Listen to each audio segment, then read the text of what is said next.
Hello and welcome to this another edition of the Crypto Club and Digital Assets Weekly Catch Up on Zoom. It is Sunday, the 26th of May 2024, and as is always the case, we never really know what we're going to be talking about. Do stick around though, because we tend to have conversations about blockchain, DeFi, DePIN, NFTs, CBDCs, central government digital currencies. We talk about regulation, legislation, changes in the markets. We sometimes take a look at Bitcoin, Ethereum, and the main cryptocurrencies, and also some of the other tokens as well. Everyone's welcome to come to these meetings, novices and experts alike, so do come and join us. There's a link in the comments below. We hold these sessions every Sunday evening, 7 p.m, 8 p.m. UK time. Anyway, with that, let's see who's going to come and join us today. How's the world of Ethereum then? Oh, well, I mean, it's been an interesting week with the Ethereum ETF being approved. Did that get approved by the SEC? Yeah. Okay. So it's been, well, I mean, it's not really had a bang, has it? It's not been like the Bitcoin, like the Bitcoin one. It's been very, very much kind of, what can I say? It's the crypto industry, people talking about it, but it's not like the Bitcoin ETF when everybody was talking about it Yep. and stuff like that. So yeah, that's been one of the main things really that's been going on this week. Okay, because I think, as you say, most people took an interest in the Bitcoin ETFs, Yeah. and they made the news, and then the Ethereum one's going through, and there's very little about it indeed, but very little hype. It's kind of interesting. I was just looking before on like the crypto channels now, and it does mention that there was the spot ETF was approved, but it had little impact on the prices. And I was just curious because I thought I had seen ETH going up quite a lot lately compared to Bitcoin. I think Bitcoin's hovering around about the $69,000 mark at the moment, but ETH thought spiked up quite nicely the other day. In fact, here we go. Yeah. I mean, see that green candle you can see going up there for Yep, Ethereum. yep. That is the equivalent, the whole market cap of Solana. Well, that puts it into context, doesn't it? Because Yeah. that leapt up from like 3,050 to like 36 something. So that's like what's that? Nearly a 20% gain or something. Yeah. Pretty quick. And yeah, as you say, compared to Solana, the whole market cap that's within that puts it into context, kind of thing. So Yeah. quite And cool. that was the reaction that the market gave to the ETF. Okay. But I think I mean, the ETF, the Ethereum ETFs are going to do quite well simply because they have a yield.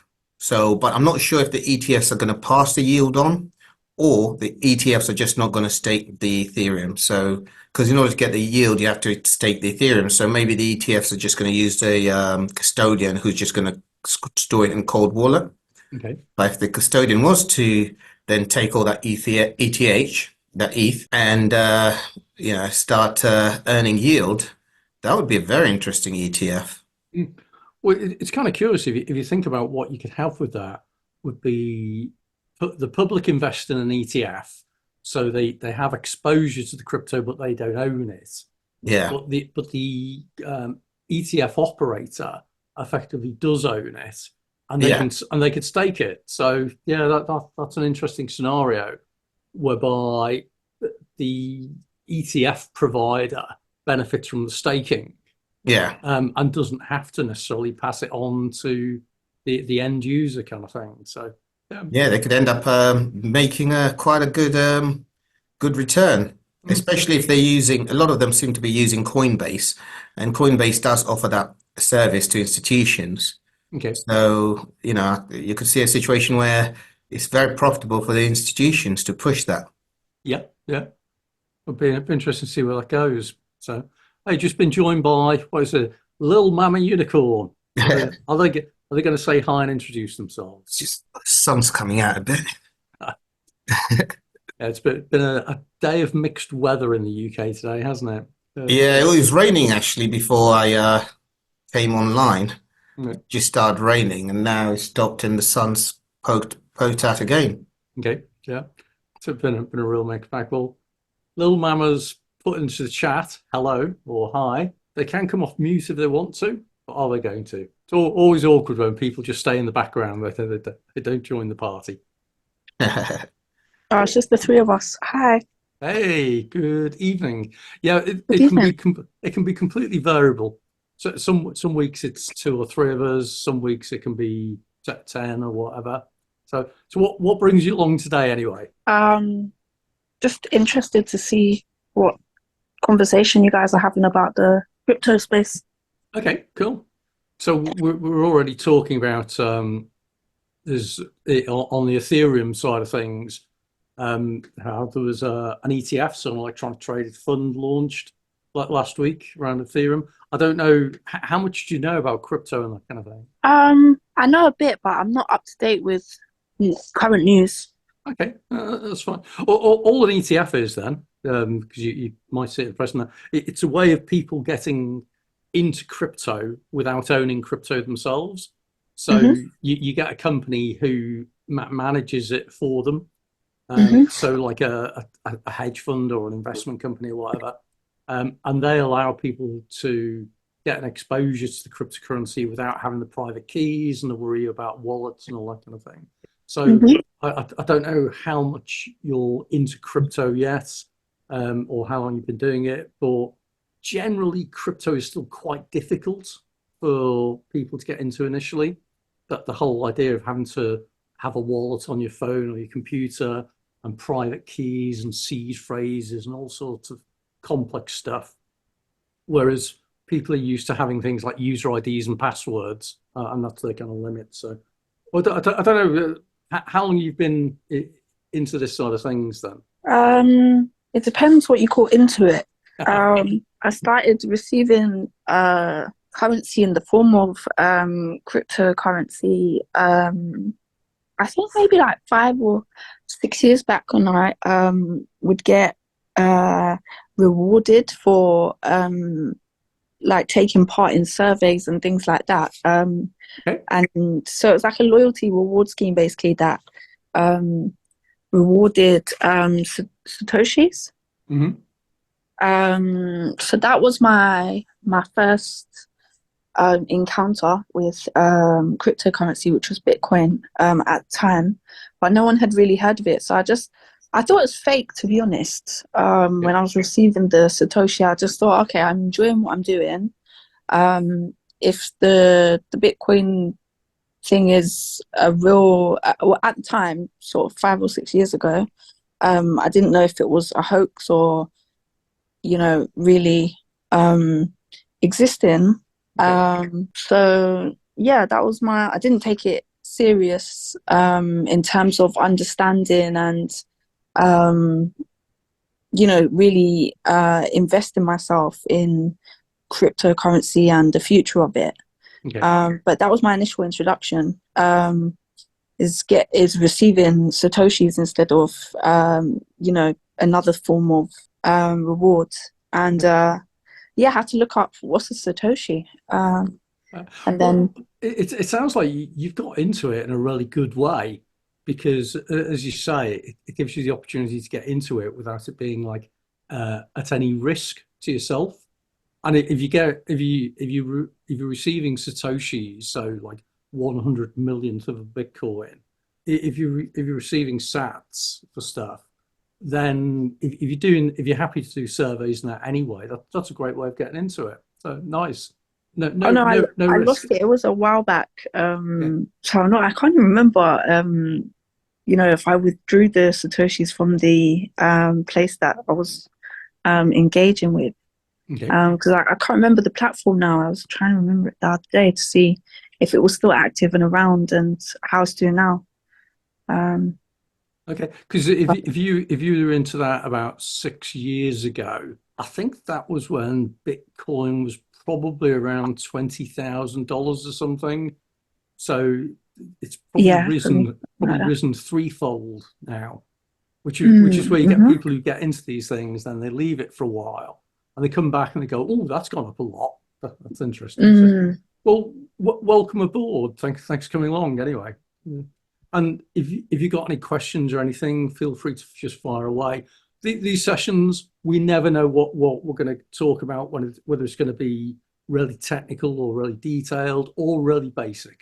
We're open to everything. So What do you guys do in the crypto space or what Okay. Yeah. So maybe my posted. back. Yeah, that's fair enough. So my background, I got interested in blockchain, which is the Hmm. technology that underpins crypto. Hmm. About I think it'd be about 8 or 9 years ago. So around about 2014-ish, I think it was. I thought it was an amazing technology, the way it all worked and how it allowed you to operate without intermediaries, so without banks or whatever. And I thought it had great potential. And then eventually I got into crypto, which sits on top of it. And so I started learning about, the main cryptocurrencies, Bitcoin, Ethereum, why some of the cryptocurrencies were different. So what a privacy coin is, like Zcash, Monero, some of the gaming coins, this kind of thing. So I got into that. Hmm. I did a bunch of independent consultancy.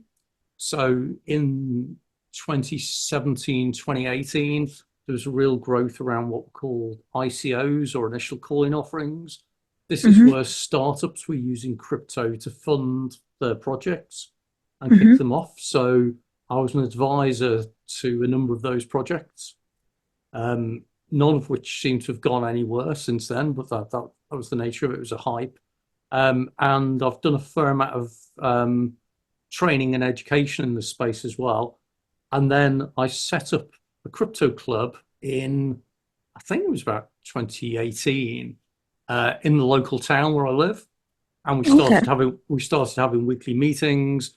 I set up a group in London, which was more around digital assets and tokens, that kind of thing. And Hmm. then lockdowns happened, so I took it all online, and I've been running this group online via Zoom for, I think this is about 3, maybe 4 years now. So I just host this. People come along. You get people who've got real deep expertise. So Ken is one of those people where I would describe him as a heavy tech geek, but very knowledgeable, particularly around the Ethereum side of things. And sometimes we get complete novices who are just beginning. So and everything in between. Okay. Can I don't know, worth sharing your kind of interest, what you get up to? Um, in blockchain or crypto or Oh, for either, I was going to say Ken might want to share his experience, because he and I have oh, sorry. yeah, no, sorry, because Ken and I used to go to some of the same meetings years ago in London. So I think we've met some of the same people and that kind of thing. This thing you discover about the crypto and blockchain world, it's quite small, and you Mm. end up meeting people who know people and all this kind of stuff. So, yeah, Hmm. Ken, tell us more about what you've been up to. Yeah, I mean, mine is mostly Ethereum, so that EVM ecosystem is where I mostly specialize in, I'd say. So when it comes to the Bitcoiners and so forth, so I'm not really a maximalist because first of all, I was sort of part of that of the group who supported Roger Ver during the massive debate whether Bitcoin should increase its block size or not. Anyway, they decided not to increase it. Then we had the Bitcoin Cash. Um, but then Ethereum came along offering something that's Turing complete. Basically, you can program on it, which seemed more of a better solution, really, to kind of make a pretty much it's like Windows of the world where you can program whatever you want on it. And yeah, so I was pretty much in it with Ethereum. But now again, as time goes on, technology improves, and then we'll have our own different ideas.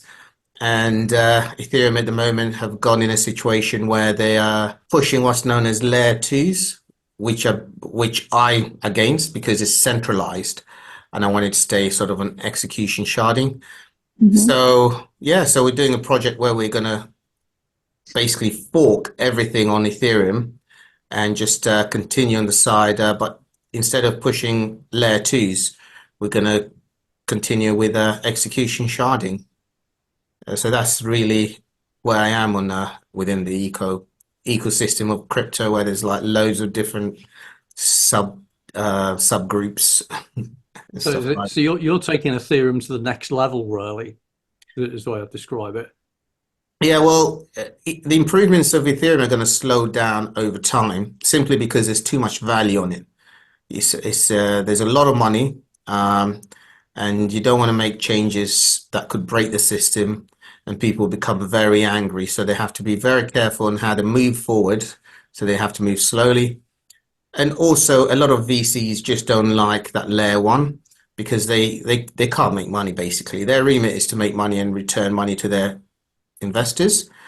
With layer twos, you control the sequencing. You pretty much control everything in layer two. So it's an easier play layer two. Layer two is kind of like Web 2.0. So, I mean, actually, talking about this, very interesting thing, Firecaster. I don't know if any of you have heard about it. No? No? So Firecaster is what they're trying to do is they're trying to be a Web3 Twitter version, social media. Okay. So they've built their blockchain, but you have to pay, I don't know, what's their fees, something like well, it was $5 when I joined it. They reckon it's $7 now when I read somewhere. So that might be just a special offer for joining. But yeah, so they're what they're saying they're going to do is they're going to create a new social media, which is going to be truly decentralized. But anyway, last week they came out saying they had raised 150 million, I don't know, billion valuation or whatever it was. I can't remember. And so there's been a lot of different opinions. A lot of people are saying, well, it's not really Web3 because it's gated. You have to pay money to actually enter the system. So if somebody is in a living somewhere where they only earn $20 a month to live on, how are they going to get into the system having to pay $5 or $7? It's just going to be out of their remit. So it's been very interesting. And also, but they have this thing which I think they call them casts, how your tweets are stored. So they're not even permanent. So if you don't renew after a year, apparently your tweets get deleted oldest first or something like that. It's a interesting play, but hey, they've managed to go out and raise a lot of money at a very, very high valuation. So, oh yeah, is that them? Yeah, I just pulled it up as you were chatting. So, as you say, a social media platform, kind of Web3 like. Um, yeah, if it's, want to check out. So, Farcaster, Yeah, that's them. definitely worth taking a look at. And the decentralized social networking project, taken on That's Twitter and that kind of thing. that's Yeah. the end goal. But having used it, there's nothing decentralized about it at the moment. Like I said, you have to get in. Then you realize that your tweets will be deleted in, if you don't pay, if you don't renew, and all these rules that were coming out. It's very new, but they say that it's just temporary until they resolve the problem to do with bots, because the biggest issue on Twitter is bots, basically. Yep. And so we'll see how they get along. But that's been the big kind of that and the Ethereum ETF have been the big thing that's really been going on. Except not, and one final thing though is no one's really been talking a lot about the UK elections. It's still all about the American elections. Yep. And I think it's because the US elections, Trump has been quoted as being very pro crypto. And Well, and it's one of those things that, in fairness, any politician will claim to be in favour of anything that will get them votes. So I don't know how realistic that actually is. But I think he has been making some comments about making the US very crypto friendly, competitive advantage, all standard political type thing. But the UK political thing is a bit more confused at the moment. I think the announcement for anyone who's not in the UK, Rishi Sunak, who's current Prime Minister, I think he announced today that they were going to introduce a policy if re-elected, that they'll reintroduce national service for all 18-year-olds, which to me is probably the best way of guaranteeing they don't get elected. Because they're suddenly saying if you vote us into power, we will send all your 18-year-olds into doing national service, which sounds like they're determined to not get into power. So we'll see. But on the crypto side, most politicians tend to be in the UK fairly anti-crypto, with a few exceptions. So Matt Hancock, who gained notoriety a while ago, is actually a real advocate of crypto. He's really into it, and he's one of the few people who probably does understand it as well. And I've seen him presenting at a couple of events where he's very knowledgeable about it. So if they did get re-elected, it'd be interesting to see if he had more involvement in that. Well, I don't know, Ken, what you're thinking at the moment around the politics and crypto? Well, the MPs who have been very pro-crypto at the moment have been those who are about to lose their seat and kind of like jockeying for a new job. Mm-hmm. And so they suddenly become really pro-crypto, and then before you know it, they're advising a crypto firm. So they kind of making sure that they're still getting paid once they leave. But we'll see. I mean, they having said that, the blockchain and digital committee, which they do have, I think they call it APPG or something like that. Mm-hmm. It's not really been, well, it's been active, but it's not really been active. And a lot of their events have been geared towards the really big companies, Coinbase and so forth. Reason being, to turn up to the event, you've got to pay £200 to £300 to turn up, which means if somebody's starting a new project, or is just basically wants to know about it, Mm-hmm. it shouldn't be. So that's one thing. In fact, a letter went through by quite a few of us who are in the crypto realm to basically to them, basically saying this shouldn't happen because it's a subset of Parliament, so it's supposed to be free and available to all citizens to be able to interact with them and help, shape any future kind of legislation. Mm-hmm. But anyway, by the time that letter arrived, I think the elections were called. It is interesting though. So I've been involved in a few of the meetings of the all-party parliamentary group of blockchain, certainly, and there's actually several different APPGs. So there's one that is specifically around blockchain, and I think there's a different one which is around digital assets and crypto. But both were beginning to be heavily, well, supported is a nice way of putting it, but supported by organizations who put in place controls and restrictions, exactly as you say, which suddenly made it very expensive as an independent person to be involved in it. I will, however, call out one person out of that, which is Lord Holmes. Lord Holmes has been brilliant. I think in the whole of Parliament, he's probably the most knowledgeable individual about blockchain and crypto. And in fact, he is partially sighted or possibly even blind. And I've often argued that his guide dog is probably more knowledgeable about crypto than most MPs are. So Lord Holmes, if you ever get a chance to read in his stuff, he writes about crypto, about blockchain, about digital currencies.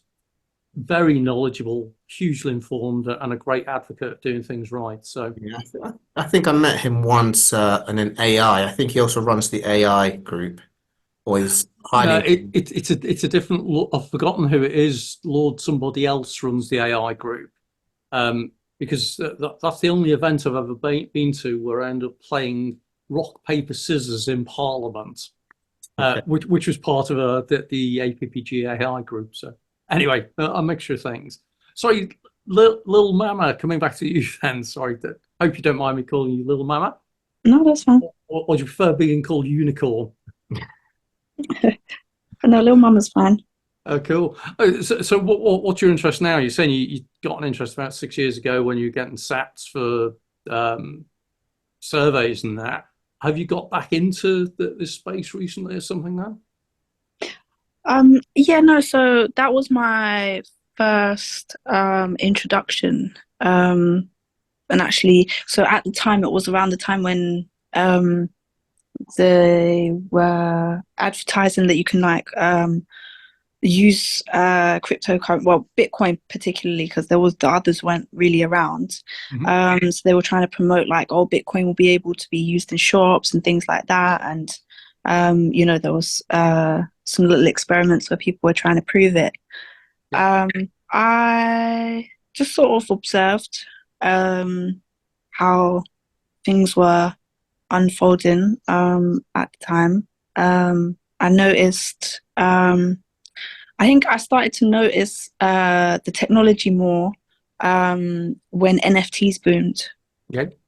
That was when it was like, oh, okay, there's physical, well, it's not physical, but it's visible, it's digitally visible, and you can sort of see a product, that attaches to what, the technology and stuff like that.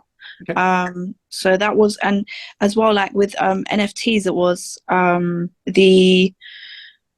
what intrigued me about it was the way that it is revolutionizing loyalty schemes. Okay.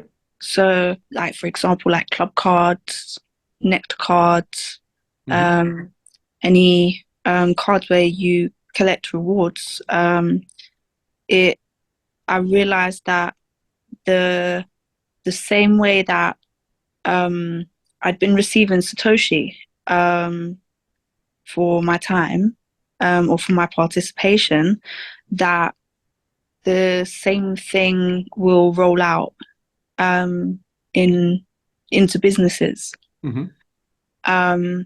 And what I started to visualize was a way to integrate hemp into that.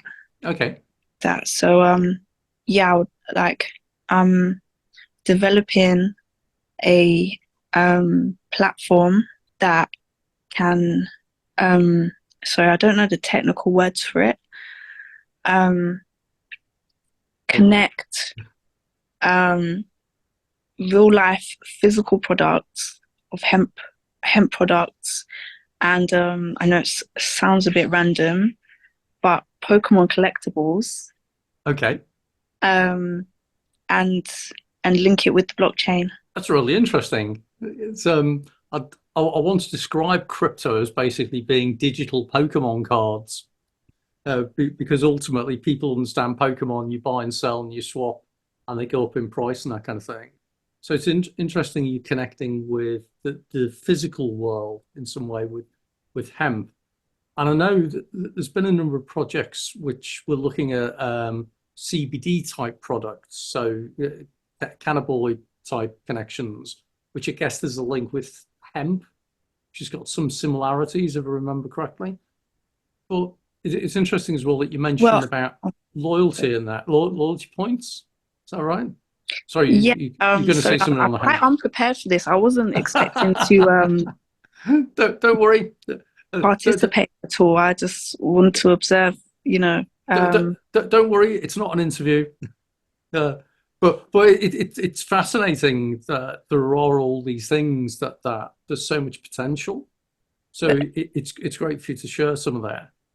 So with hemp is also like not CBD, but the actual fiber of the plant. So hempcrete, hemp construction. So this is actually making buildings and that kind of thing out of like hemp brick type thing, you mean? Yeah. Okay.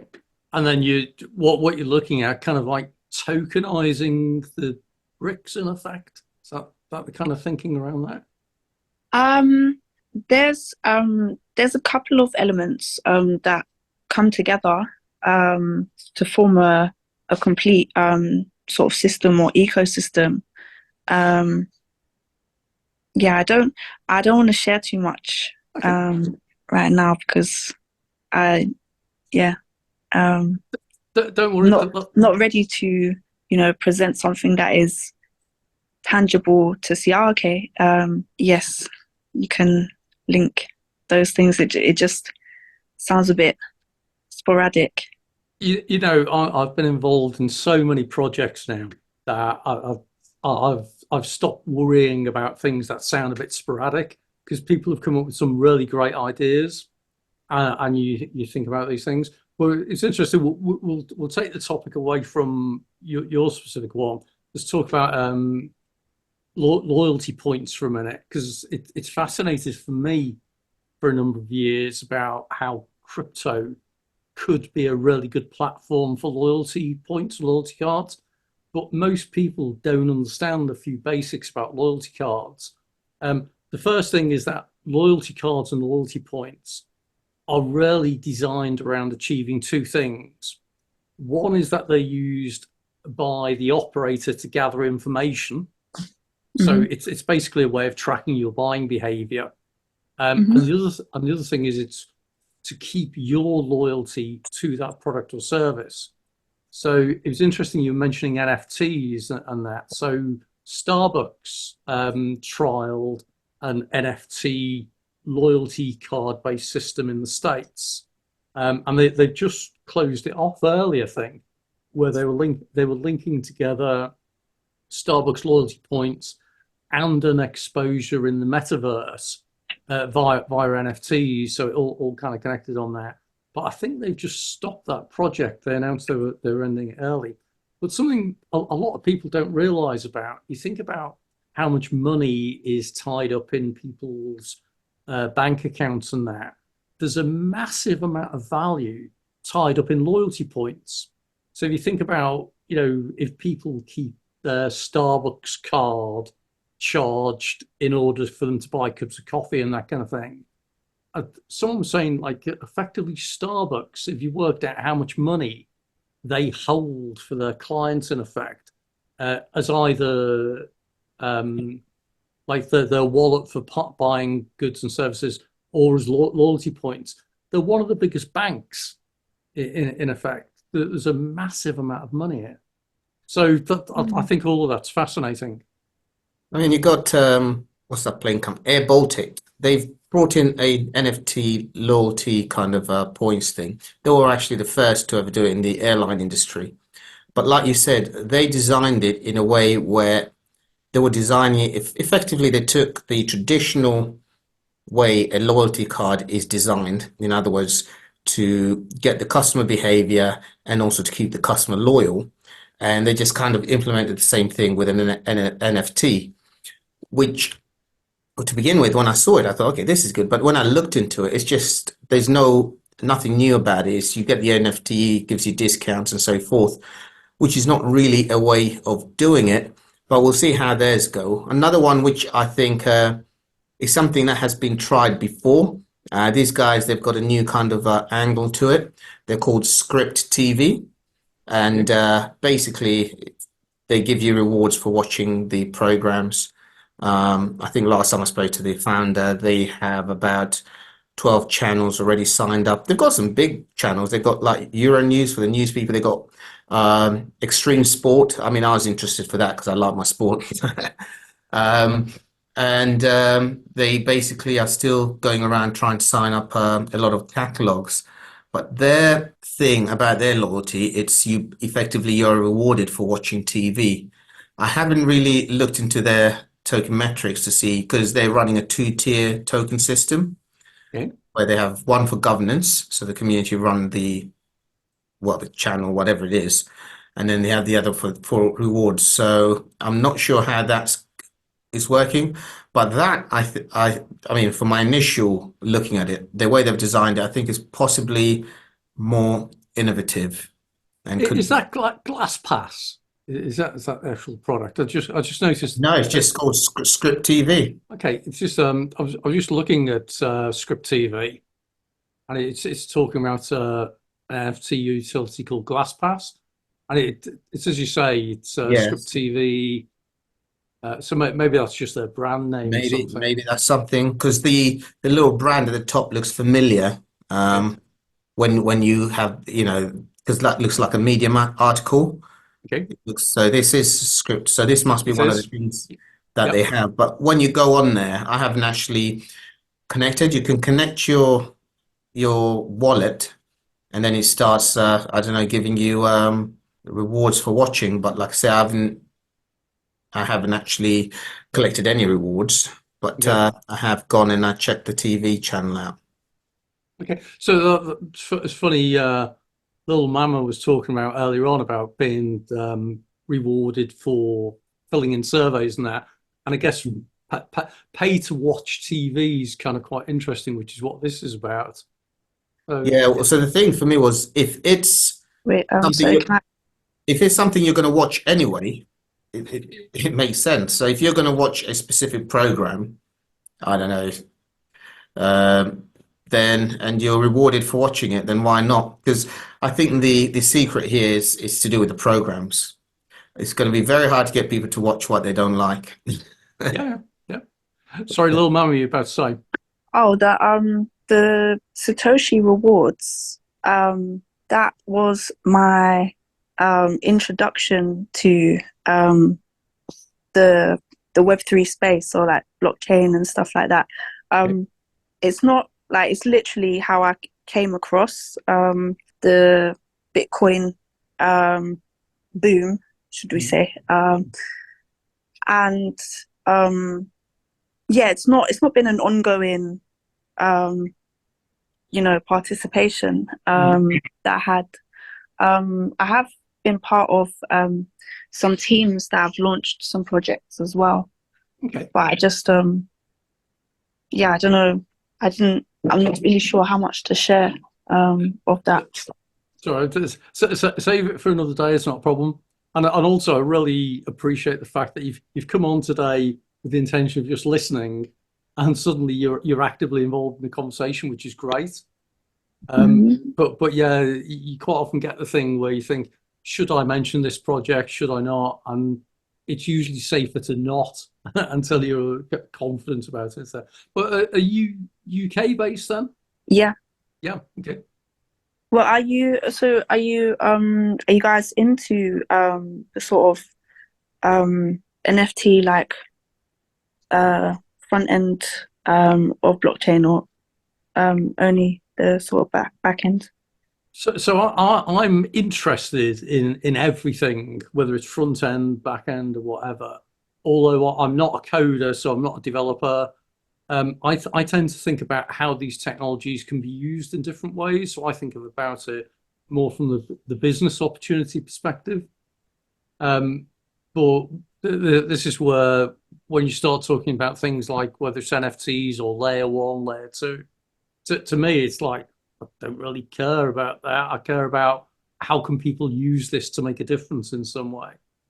So I find it all fascinating, and whether it's cryptocurrency, crypto tokens, whether it's NFTs, whether it's DeFi, DFIN, DPIN, or any other acronyms, I'm just fascinated by all of it. Look, I was going to say, What shall I share? Well, what I was going to suggest, because I'm probably going to close this session off for today, because we're getting towards 8 o'clock, and I try not to overrun. But I'd really welcome you to come back next week or a future week or whatever. If you want to talk or share more stuff, that's fantastic.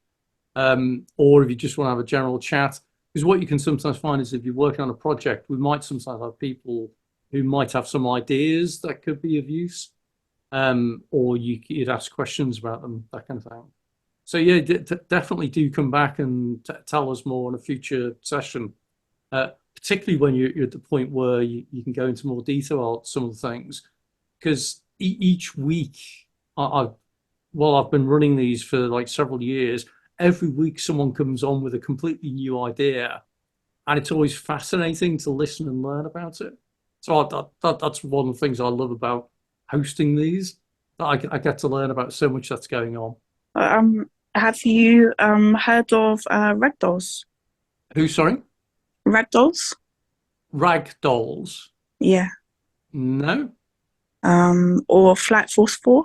No. See, there's so much I could be learning. Okay. Or White Rabbit? No. Are these all NFT areas then or something? These are these are I don't know what you call them, digital communities, digital social groups, Okay. that are connected under the NFT collections. Right. Okay. Some of them are fulfilling their utilities better than others. But essentially, they're NFTs that were launched with promises of utilities. Okay. And yeah, so that's and Ragdolls is to do with love and community spirit and like sharing, just kindness amongst humanity, and sort of bringing together the debris that we find in our world, and making something a bit better of it. The ragdoll is designed around pieces of a doll stitched back together. Okay. The image of the NFT, and so that's Ragdolls. Flight Force 4 is a first-person shooter game, so a bit like Call of Duty or something like that. But there's like avatars, weapons, and basically everything in the game is NFT'd. I don't know if that would be the correct way to say it, but all of the in-game items are also digital assets on the blockchain. So people can exchange, what they collect in the game. Okay. And so that's the concept of the game. And so Flight Force 4 initially, like the NFTs, is fundraising for development. Like currently there's a version that is a few levels in or deep or long, I don't know how to say it. But yeah, so there's like a beta version, and there's been a few avatar launches and first weapon. Oh yeah, this is Flight Force 4. Yeah, excellent. And so yeah, so this character. Oh, actually, you can see all of them. So these characters are different types. Like some are defenders. I think all of those are defenders actually. Yeah. And these are basically avatars that you can have to play the game. It looks really interesting. I'll watch the gameplay videos at some point. Okay. As is often the case with these kind of sessions, we're just getting to a really interesting point where I'm going to have to close the call off, unfortunately. It's just we're kind of out of town for the week. But I'll definitely take a look at the videos on that.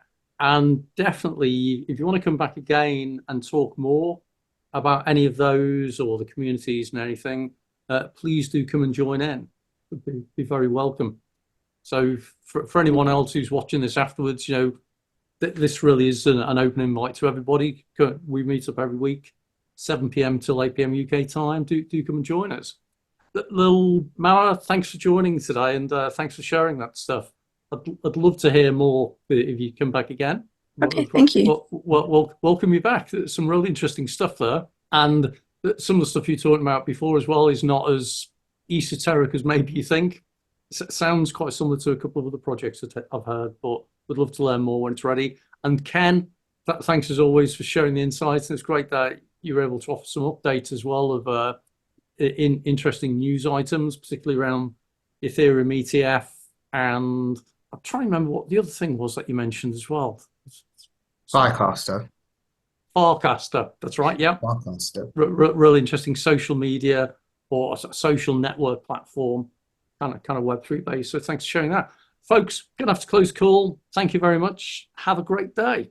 And you, thank you. Bye. Thank you. Bye for now.